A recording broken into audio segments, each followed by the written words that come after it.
Bonjour, aujourd'hui on va parler des propriétés de la matière et avant de commencer, on va tout simplement définir c'est quoi la matière.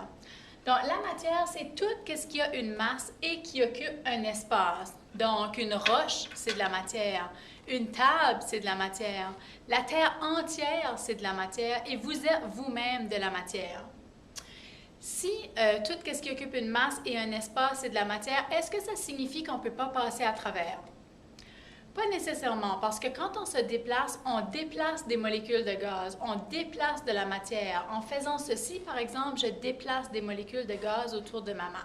Et les gaz, les solides, les liquides, ça, c'est toutes des particules de matière. Pour ce qui est des propriétés, les propriétés servent à décrire la matière. Donc, c'est un peu comme une caractéristique qu'on donne à quelque chose qui va nous permettre de décrire cette chose-là, de décrire la matière. On va voir un peu plus loin que les propriétés nous aident aussi à choisir le type de matériau qu'on va utiliser pour certaines choses. On peut classifier les propriétés en deux catégories, soit les propriétés physiques ou les propriétés chimiques.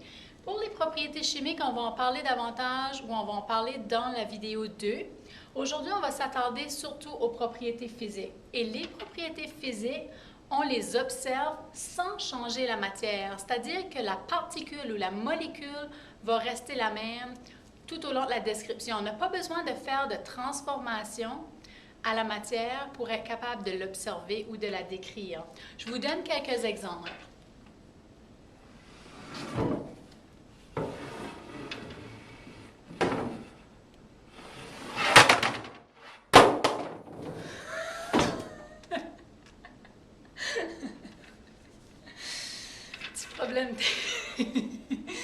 Un petit problème technique.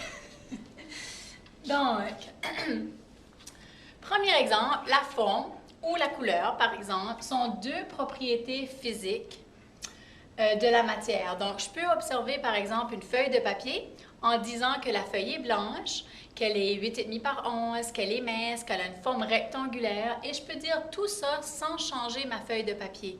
Donc, ma molécule de papier va rester une molécule de papier. Donc, je n'ai pas eu besoin de faire de transformation pour pouvoir observer ces choses-là. Donc, ce sont des propriétés physiques.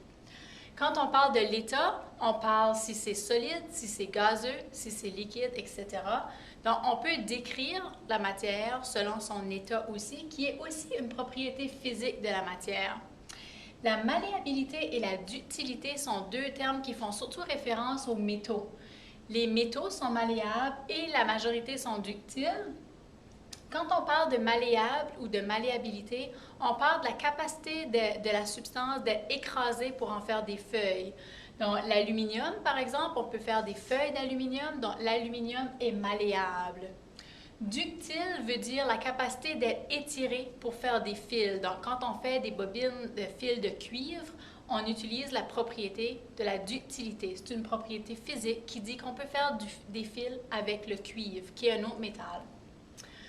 On peut parler aussi de la viscosité. La viscosité, ça décrit la capacité ou la résistance à l'écoulement. Donc, si j'ai un contenant qui contient de l'eau et que je verse l'eau, l'eau va couler ou s'écouler beaucoup plus rapidement que si j'avais de la mélasse ou du sirop de maïs, par exemple, qui sont beaucoup plus visqueux. Plus que la substance prend du temps à s'écouler, plus qu'elle est considérée visqueuse. Donc, dans ce cas ici, la mélasse ou le sirop de maïs sont beaucoup plus visqueux que l'eau. Le point d'ébullition décrit la température à laquelle la substance va passer de l'état liquide à l'état gazeux. Donc, la molécule va passer de l'état liquide à l'état gazeux, mais ça reste la même molécule. Son état est changé. Par exemple, si je prends une molécule d'eau, de l'eau liquide va passer à de l'eau gazeuse sous forme de vapeur, mais la molécule reste le H2O. Donc, la matière n'est pas changée, même si on décrit son point d'ébullition, et c'est pourquoi c'est encore une propriété physique.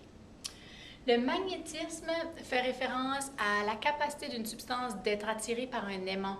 Il y a certains métaux qui ont cette caractéristique-là, il y en a d'autres qui ne l'ont pas. Le fer, par exemple, est attiré par un aimant, tandis que d'autres métals ne le sont pas.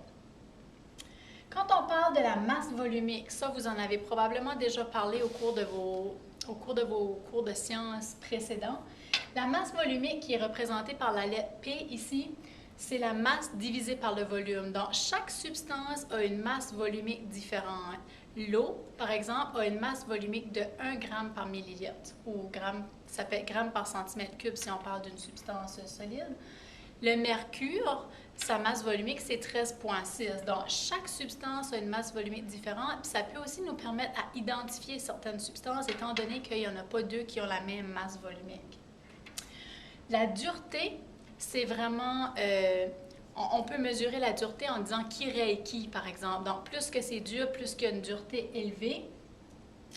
Et quand je dis Kireiki, ben, si je prends une roche, puis je la frotte ou je la frappe sur ma table, si la roche laisse une trace sur la table, ça veut dire que la roche était plus dure que la table. Et si c'est le contraire, ben, ça veut dire que c'est la table qui était plus dure. La dureté, c'est mesuré en mots. C'est sur une échelle de 1 à 10. Le point de fusion ressemble un peu au point d'ébullition dans le sens que c'est un autre changement d'état. Ici, c'est la température à laquelle la substance va passer de l'état solide à l'état liquide. Et toutes ces propriétés-là sont des propriétés physiques parce qu'on peut les observer sans changer ce qu'on observe, sans changer la matière en tant que telle. Et vous allez remarquer que je les ai écrits de deux couleurs différentes parce que dans les propriétés physiques, on peut les classifier à leur tour en deux grandes catégories qu'on appelle les propriétés physiques qualitatives ou les propriétés physiques quantitatives. Dans le mot qualitative, vous avez le mot qualité. Donc, c'est quelque chose qu'on peut décrire, qu'on peut observer, mais qu'on ne peut pas mesurer. Quand on parle de la couleur, par exemple, je vais vous dire, je ne sais pas moi, mon mur est bleu, ou je peux vous dire mon mur est bleu pâle, je peux vous dire mon mur est bleu foncé. Je peux vous donner des adjectifs qui vont vous donner une meilleure idée de quelle couleur exactement est mon mur, mais il n'y a pas de chiffre associé à la couleur. Donc, la couleur, c'est une propriété physique qualitative. On n'aura jamais de chiffre associé avec. Donc, toutes celles que j'ai écrites en noir sont des propriétés physiques qualitatives, ce qui signifie qu'on peut les observer, mais qu'on ne peut pas les mesurer numériquement. Tandis que la propriété quantitative, elle, si vous regardez dans le mot quantitatif, vous allez voir le mot quantité. Donc, toutes celles que vous voyez écrites en bleu, la viscosité, le point d'ébullition, la masse volumique, etc., sont des propriétés qu'on peut observer et que l'on peut mesurer avec des chiffres. Donc, si je vous dis la température d'ébullition de l'eau est 100 degrés Celsius, ça veut dire qu'à 100 degrés Celsius, la molécule passe de l'état liquide à l'état gazeux. La masse volumique de l'eau est 1 gramme par millilitre. Donc, c'est encore un chiffre. La dureté, tantôt, j'ai mentionné que la dureté était mesurée en mho, qui est M-O-H-S, et ça aussi, ça va sur une échelle de 1 à 10. Le diamant, c'est le corps naturel le plus dur. Donc, il n'y a rien qui peut rayer un diamant. Et ça, la valeur de ça, c'est 10. 10 mots. Quelque chose qui est moins dur va avoir un chiffre plus petit que 10. Point de fusion, même chose, on peut le mesurer. Et la viscosité, on peut mesurer, par exemple, combien de millilitres va s'écouler dans 30 secondes. Donc, c'est encore quelque chose qu'on peut mesurer numériquement. C'est pourquoi on l'appelle une propriété physique quantitative.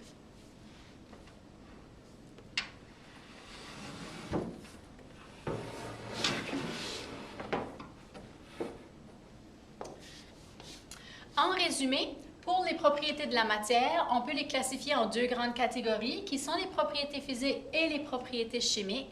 La propriété en tant que telle va nous servir à décrire la matière, puis j'avais aussi mentionné au début que ça peut nous servir à choisir le type de matériau à utiliser pour le produit. Par exemple, si je veux construire des chaudrons pour la cuisson, ben, je vais prendre un matériel qui a une bonne conductibilité de la chaleur, parce que je vais être capable que la chaleur se transmette de l'élément chauffant à la nourriture qui se trouve dans le chaudron. Je vais choisir une substance qui a une bonne dureté. Je vais choisir une substance qui est non combustible, c'est-à-dire qu'elle ne va pas prendre en feu. Une substance qui a un point de fusion élevé aussi, parce que je ne voudrais pas que mon chaudron fonde.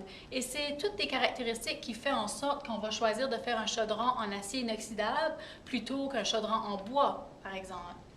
Je vous ai parlé du diamant, qui est le corps naturel le plus dur.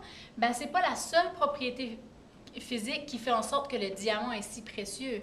On peut, par exemple, aussi penser à sa grande transparence, à son lustre, à sa grande réflexion de la lumière. C'est toutes des propriétés qui font que le diamant est très précieux. Pour les propriétés, on peut les classifier comme étant physiques. C'est celles qui vont servir à décrire la matière sans changer la matière en tant que telle.